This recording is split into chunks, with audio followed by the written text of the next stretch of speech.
morning, everybody. Very pleasant day to you. It's Steve Dolan here, along with Ramon Scott on EastCountySports.com on Dolan's Dugout.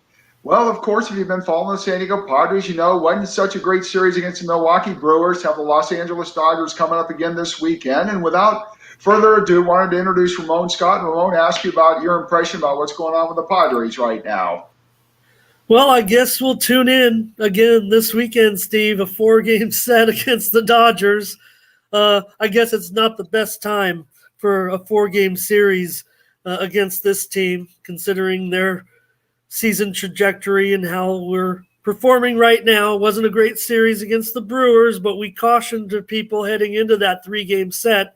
The Brewers are a bit of a surprise right now, and they're pitching, obviously, something to reckon with moving forward. Let's see if it's not just a small blip for them because it's so early in the season and early for us as Padres fans.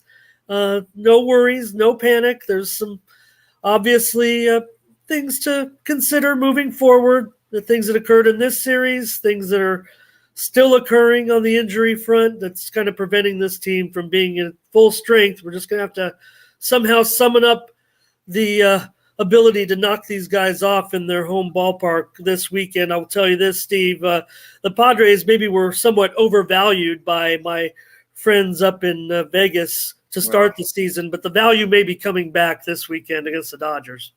Ramon, we'll see. You know what's interesting? In college football, do you notice every year the big Alabama-Auburn rivalry, the week before they play each other, they play a cupcake. Why? Because you're looking ahead. Or sometimes, you certainly want to play maybe Notre Dame the week after they play USC when they're both good because they'll be flat. That being said, in baseball, Yankees, Red Sox for years, what happens after they play each other and have an emotional weekend? They both go flat. The Padres, yeah, they saw great pitching against Milwaukee, but also they just went flat. And what happened to the Dodgers? Look at the Dodgers. They went up to Seattle. They split with a Mariners team that's not very good. In 2 games, the Dodgers had 4 runs on 7 hits total. So what I'm saying is, got to be careful. Every time right before and right after the Padres play the Dodgers, look what happens. They split 4 games in Pittsburgh against a terrible team. They got swept by a pretty darn good Milwaukee team. But again, so much emotion goes into a Padres-Dodgers series. You have to be careful about what happens before, what happens after. The good news about this weekend, when it's done, the Padres have a day off Monday before they play 2 games in Arizona, and then a day off Thursday before they come home against San Francisco.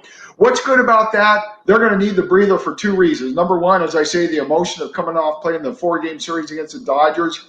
And number 2, Ramon, as you know, when this weekend series, 4 games against the Dodgers is done, the Padres will have played 17 games in a row. They're exhausted. Those of us who, are in the TV crew, we're exhausted. Everybody's exhausted. But they got to get through these 4 games in L.A. on adrenaline. And best thing is if the Padres can split in L.A., they'll be 5 games out. They cannot afford to lose a series or certainly get swept. If they get swept and they're 9 games out in April, that's a big deficit to overcome. Against this ball club, the Dodgers, that are, granted, yeah, it was a little bit of an off weekend for them up there, but hey, like you said, with us going down and the Dodgers losing those games, shows some vulnerability here. But the disappointing news of Dinelson Lamet and his arm injury. I mean, Steve, I don't know. We were reading between the lines heading into the start in the shows leading up to his appearance that we were skeptical almost of his timeline and his return. When you work through an injury and you can control your arm and work up the strength to prove you think you're proving to yourself that you can go out there when you get the adrenaline going and you need to rear back. You're facing major league hitters, 1 through 8 every single night. And so Lamet gets out there, certainly looked good. I mean, that's the thing. Yeah. I mean, he looked good. He looked very, very good. But, there's just – you're reaching back for that little bit extra that if you have just that fine line between health and injury. And that's what it is with pitchers sometimes, especially if they have had injuries or, Steve, haven't had the surgery. The thing is, I mean, I don't know, it's almost like the Padres are the leaders in Tommy John surgeries. I know every team can claim, probably a half a dozen pitchers on their majorly on their 40-mans, right, that have had those surgeries or more. So it's not a big deal, but it's almost like, man, just get it done. It's only minor surgery on someone else, right, Steve? It's really even a corrective surgery. Even you could not pitch anymore, I guess. But when you can have it done, and the arms, I don't know, sometimes they come out stronger. Maybe I guess they do, right? Have the surgery, get it done. Lamet's a guy who should have a great major league career. So mistake was on him, not necessarily the Padres, because the Padres, made the acceptance and his confidence that he could take the mound. But I think it falls on Lamet, really, that he was not prepared to return to action. Well, Ramon, it's funny what you say about surgery is only minor on somebody else. I know that comment first came from the great Helix High alum Bill Walton when he had all his foot surgeries in the NBA. About Lamet yesterday, he threw 29 pitches in 2 innings, 19 strikes. He struck out 4 out of 8 batters. His slider was as sharp as ever. And it's funny because the Padres said that while he was pitching, he was fine. It's when he came in the dugout that his forearm started getting tight. It doesn't matter whether he's pitching, whether he's in the dugout, whether he's at the beach surfing. When your forearm gets tight, your forearm gets tight. I think the Padres right now are trying to put a positive spin on it. Maybe there is a chance it's going to be positive and he comes back. But don't know. I mean, as far as Tommy John's concerned, Lamet's already had one. If he has a second one and he's out for 12 to 18 months, he's 28 now. He'd come back. He's going to be practically 30 years old. If he comes back at 30 off 2 Tommy John surgeries and you're the Padres, I'm not so sure if you'd even want him back. I don't know. Hopefully next year you get Mike Clevenger back. Hopefully Mackenzie Gore gets in that rotation soon, and then Adrian Morejones having Tommy John now. It's just amazing, the number of injuries, time after time after time. Like you say, not only with the Padres but around Major League Baseball. But right now, it's really affecting the Padres pitching staff. Yeah, that was another blow, getting the news on Morejon. So again, just more injuries, and with guys struggling a little bit in critical moments that the team needs to step up. There are players that are not necessarily fulfilling their own expectations, much less the teams or the fans. And now all of a sudden, Padres are piecing together, trying to find a winning combination offensively, given they couldn't do anything really against the Brewers. And hats off to the kid, man, the young Brewers pitcher that has really a record-setting start to his season. I mean, you can definitely see something special there. Nobody saw it coming, but it's not a fluke. I mean, no one's going to go through with an ERA under 1 all season, but I think we can say that he's going to be a pretty good pitcher moving forward, Corbin Burns. Sure, and remember, the Padres, they saw very good pitching against Milwaukee. They scored 3 runs in 3 games. Got to remember, though, if the Padres do get to the playoffs, you're going to be seeing a Corbin Burns every day because you're going to be seeing everybody's best. Let's look at a couple things from this series that I really, it's unfortunate. I mean, remember, Milwaukee, 3 of their starters, Christian Yelich, Colton Wong, Lorenzo Cain, they're all injured right now. And you remember last year, the Padres were slam Diego, all those grand slams, 4 straight games, 5 games out of 6 with the bases loaded. Well, right now, with the bases loaded, the Padres this season are 2 for 18. Runners in scoring position in the Milwaukee series, they were 2 for 22. For the season, they're batting .207. I mean, and the one thing, Ramon, that really got me yesterday is I look back at my scorecard, 8th inning, you're down 4-2. You've got the bases loaded, nobody out. All you got to do is put the ball in play. Tommy Pham strikes out looking. Pinch hitter Will Myers strikes out swinging. Catcher Victor Caratini strikes out swinging. What happened to putting the ball in play? Yesterday, there were 54 outs in the game, 30 by strikeouts. I mean, I'm not, I'm from the older generation. I'm from back where you put the ball in play. But nowadays, you either hit a home run, walk, or strike out, which is unfortunate because, again, in the 8th inning, all the party's got to do is put the wood on the on the ball, and bases loaded, nobody out, you don't score any runs. That's just inexcusable. Now, this leads to a whole bigger issue that might not be appropriate for this show. I mean, it's league wide, Steve. It's an epidemic of poor choice of words, but players trying to hit the ball, too many strikeouts. It's leading to games that aren't as good right now, and the older fans are seeing that, and because of the home runs being down, then that's taking it away from the newfangled game. The home runs are down because of the ball, the dead ball isn't a dead ball. So we're not getting as many home runs. So baseball's in a bit of a quandary. And I think players need to realize and step up and try to follow if this is just the way it's happening, trying to play the small ball, it has to be done. I mean, there are some guys on this team who can do it and are doing it right now. The return of Grisham to the top of the lineup, he's been one of the big good points of what's gone on even over the weekend here with the Brewers. But Grisham, Profar, certainly I'm sold back on Profar. We talked about it last week. He's been pretty outstanding as well. But right now, you mentioned it, those clutch situations not being able to come through. We've had moments, and we've had the bases loaded moment with nobody out. We can't get any runs home. So, that's costing them the games right now. And there's no margin for error. Exactly, Ramon. Like I say, you could really feel the flatness. I mean, especially Monday night. I mean, my gosh, you went from that weekend with the Dodgers where we're there, and it's just you can't hear yourself think. And then Monday night, it wasn't quite as quiet as being in a library, but almost. And again, I think what I'm trying to say is, these games, like I said last week, these games against the Dodgers, we all put more emphasis on them than any other game. But the old cliche, a win against the Pirates or a win against the Rangers counts just as much in the standing as a win against the Dodgers or the Giants. And I mean, that's what's kind of concerning me right now. Again, is the before. What do you do before and after the Dodgers? You just split in Pittsburgh against a team that's going to lose 100 games. You get swept by the Brewers against a team that could win the NL Central, but they're not exactly a powerhouse. They're very good, but they're not exactly a powerhouse. So the biggest thing for the Padres now, again, they've played 13 games in a row. They got the 4 games in LA this weekend. As you see, we've got the times up there for each game. Sunday being a national game on ESPN, no less. So really, I would think, again, the Padres, as much as they went flat in the Milwaukee series, I think you're going to see a lot of adrenaline and emotion in this series. And thank goodness they're off Monday. Yeah, and we go back to Ryan Weathers, I guess, Steve.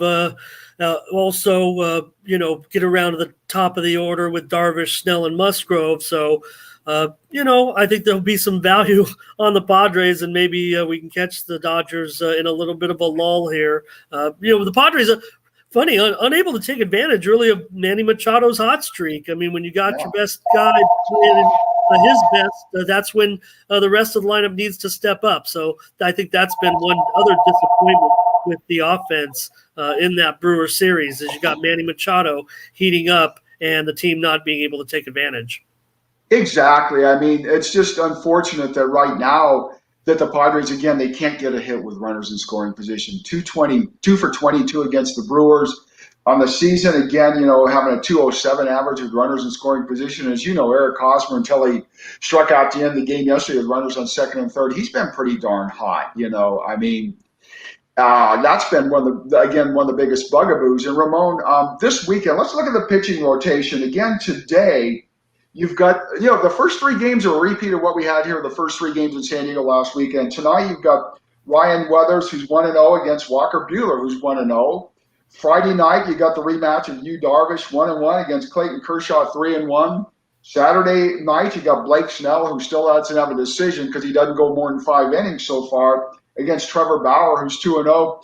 Sunday's a different one. Sunday's where we see new pitchers. It's on ESPN. Who better to have on ESPN Sunday Night Baseball than our own Joe Musgrove out of Grossmont High? Joe's only 2-2, but his ERA is 1.04, which tells you how the Padres aren't hitting.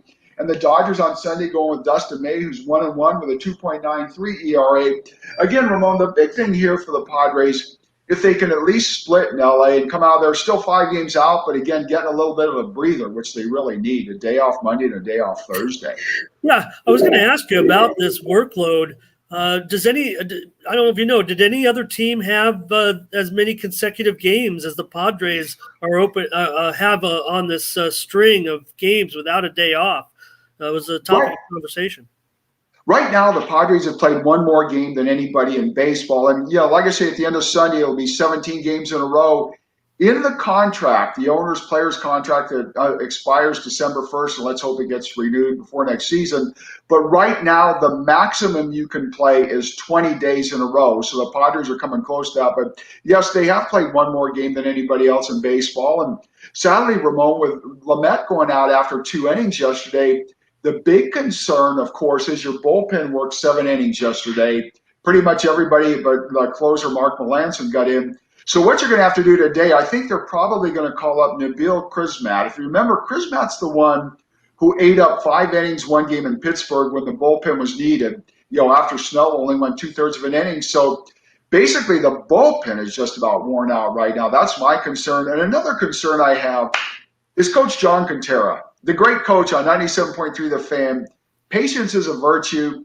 Coach Quintera has that virtue. I don't. I don't know how he can put up with some of the callers. Yesterday, he had a caller call in and say, the Padres got to get rid of that pitching coach, Rothschild. He's no good. No, he's no good. The Padres have the best ERA in the major leagues. So let's get rid of their pitching coach. Now, if you get rid of the pitching coach on the team with the #1 earned run average, I guess all 30 pitching coaches have to go. Ramon, as you know, that's why – this is where you and I differ. That's why, I'll see what people are saying on Twitter, but I don't pay that much attention to it because, again, let's not overreact. Right. Well, and I've come full circle in my half a century watching baseball. It's a little less, but you know what I'm talking about. But I used to despise the talk shows when I was younger. Don't get me wrong, because San Diego is always in the forefront of sports radio, interestingly enough, because we don't really have enough sports, but across the nation, other than the big metropolitan cities, San Diego's always kind of been a leader with sports radio station. How can a city with our number of teams or number of organizations that play sports have this many sports radio stations, right? It kind of doesn't make any sense, but yeah. I always didn't like the callers back in the day, the old days, even on 690. And then as the years have gone along, I realized that the callers, as out of whack as they can be sometimes, are the most important part of the shows, of course. And now you have to look at it from the perspective of the media, because they need callers, fans, listeners, right? And we're seeing that now with the direction that media is heading. But there's no doubt there is a level of panic right now among the fans because expectations were so high. And it's unfair because certainly the team has enough talent to continue to achieve and fight all the way through the summer months and be in contention for that the playoff spots. I don't see any way the team just not performing at least to that level, given the amount of talent. It would take even more injuries to knock this team down from that. There's not going to be inept hitting like this all year. There's just too much talent. So I'll stand behind that. It may be a fight, but it's going to be a competitive summer that will keep attendance high. Once those restrictions continue to fall through the summer. We talked about it backstage, Steve, that, how will fans react if the team is not, performing well above 500? And I don't think it's any question. It does not matter. People are going to look to do any kind of great events as the weather heats up and we want to do our regular summer activities, the ballpark, the gas lamp. It's going to be on fire. Let's just hope the team will compete as expected, because tonight'd be a great start. This would be a great start if we could just wake up the masses again and grab 2 or 3 from these guys and do it in exciting fashion. Yeah, Ramon, you make a good point about the gas lamp district downtown, because I know last weekend with the Dodgers and even though the crowds were only 15,250, they can allow a third of the stadium full right now that we're in the orange tier. There were people all over in the gas lamp. One night I even took side streets trying to get out of downtown, and there were people on the side streets. It's amazing how downtown comes alive on a weekend when the Padres are here, even with only 33% attendance.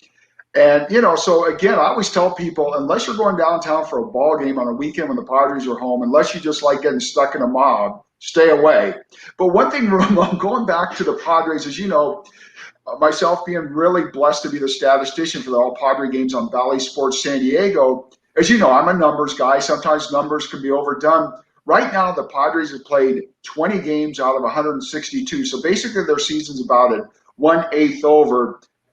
Let's say you have an 8-hour workday, and your first hour isn't that great. Does that mean your workday's over? No, it means it's 1/8 over. If the Padres have a so 1/8 of the season, does that mean their season's over? No, it means that it's 1/8 over. Like you say, this team's got too much talent to, not be in a chase at the end. I mean, unfortunately, I do continue to think the Dodgers are going to win the West. The best the Padres could do is hopefully get in the wild card, and then hopefully you don't have to go against the Mets with Jacob deGrom, or maybe Washington with Max Scherzer, or our own West Hills alum Steven Strasburg if he's not hurt then.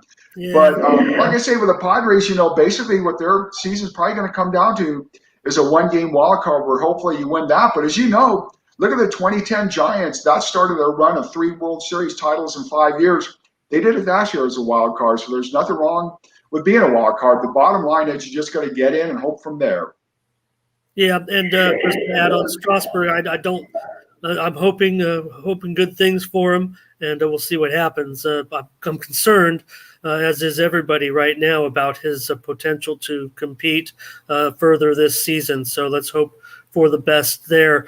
Want to just get back to the bullpen, Steve, real quick. We got still a few minutes left of the show, and maybe I didn't add my part of it. The Padres have not done well in those bullpen games, so we'll see tonight how many innings that Weathers can give. And you talked about the durability of those starters, as good as they've been, getting through that 5th inning. Snell and Darvish just, with too many pitches, so that's where maybe the taxed bullpen. Like you said, we're talking about as much talent the team has, and we've talked about it week after week so far about how great the pitching is because of the bullpen right now. There's not a problem. It's just that they're taxed, and that's going to put a little bit of stress on them, which could lead to ineffectiveness. So you got to try to get some durability out of Weathers and the starters. It is good that Melancon, he's had several days off, leading up to today. So I mean, I still have him as the number one, man really in the whole major leagues right now in my power ratings as closers is concerned.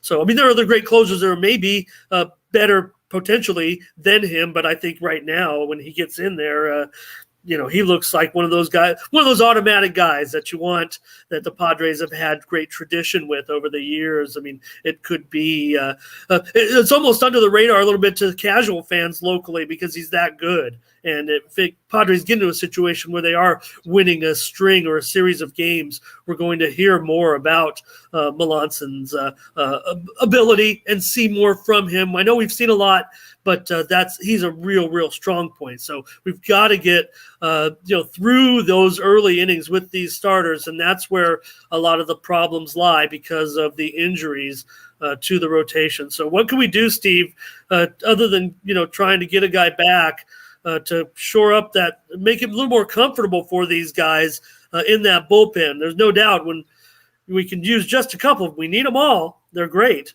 but we need to get those starters through those innings.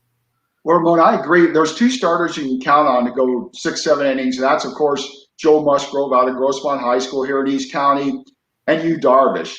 But the issue being that, the others aren't doing. Look at yesterday's game. Going back to my scorecard, after Lamet pitched 2 innings, you go Stammen, Hill, Johnson, Kella. They all pitched. John, Pomerantz, Adams. You brought in. That's every one of them, isn't it?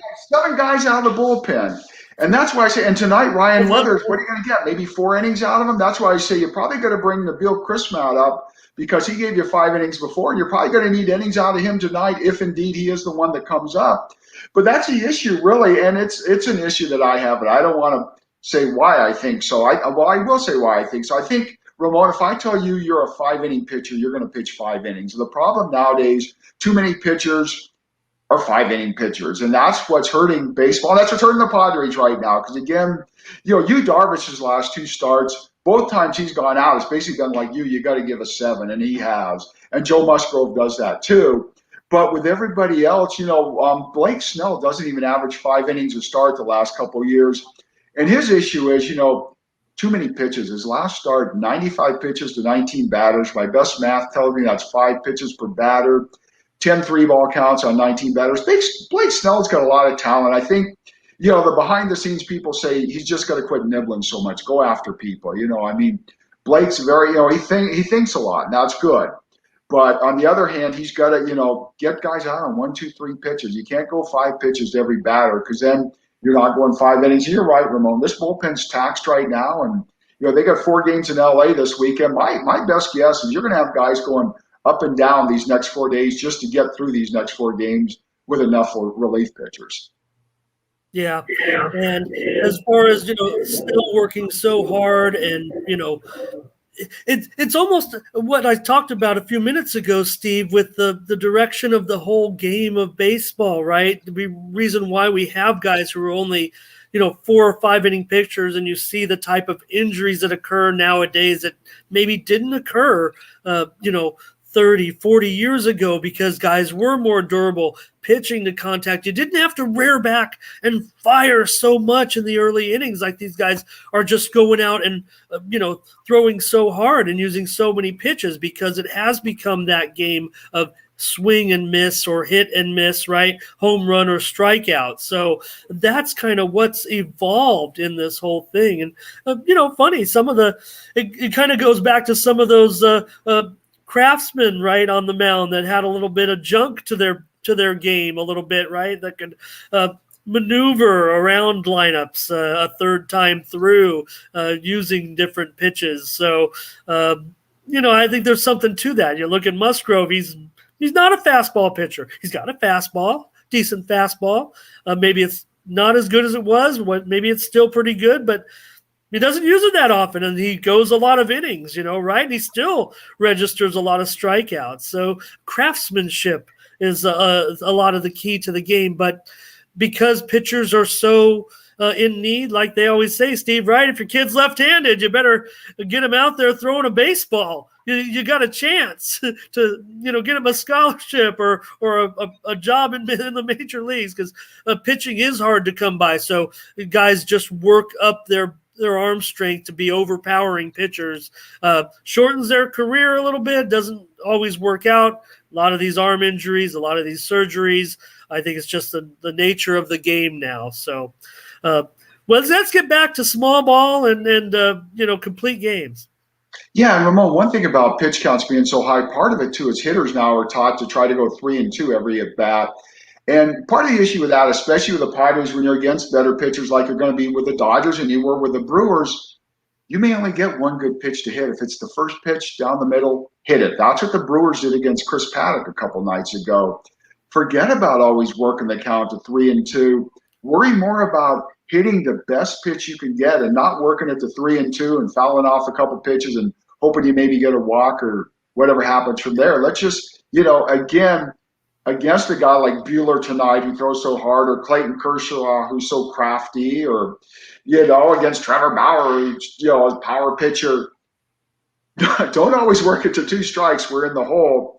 Get them early in the count. Nothing wrong with that. I mean, that's my save for this weekend. I know we're just about out of time, but just, don't worry about working the counts and worry about working to get guys on base. Yeah, there was some awkward called third strike situation, where we're either overthinking it, right, and not prepared. I mean, I don't know what pitch is coming a lot of times either, but you got to go up there hacking, right? No one wants to go walking back with the bat on their shoulder. So I don't know. I don't know what we could do, but we'll be rooting for them, cheering them on this week, 4-game series against the Dodgers. Steve, big series, but I'll just say it. You know what? It's not as big as the last series. So maybe now I'm back on board with you, trying to play it down a little bit, right? Maybe that's what the Padres need, to relax and just take it as it comes. Maybe we'll catch the Dodgers sleeping. They were in a sleepy series up there in Seattle, and the Mariners bit them a little bit. So maybe as the season wears on, I mean, no one's going to go off and be 35-5. Exactly. Big weekend. Again, after this weekend, the Padres and Dodgers will already have played 7 of their 19 games that Dustin Justin Turner of the Dodgers has called 19 World Series games. So let's get these World Series games out this weekend, hopefully get at least a split, and then get on with the season and get back to normal. And Ramon, thank you so much for being with us this day, and I'll let you have the last word. Hey, go Padres. Let's beat the blue.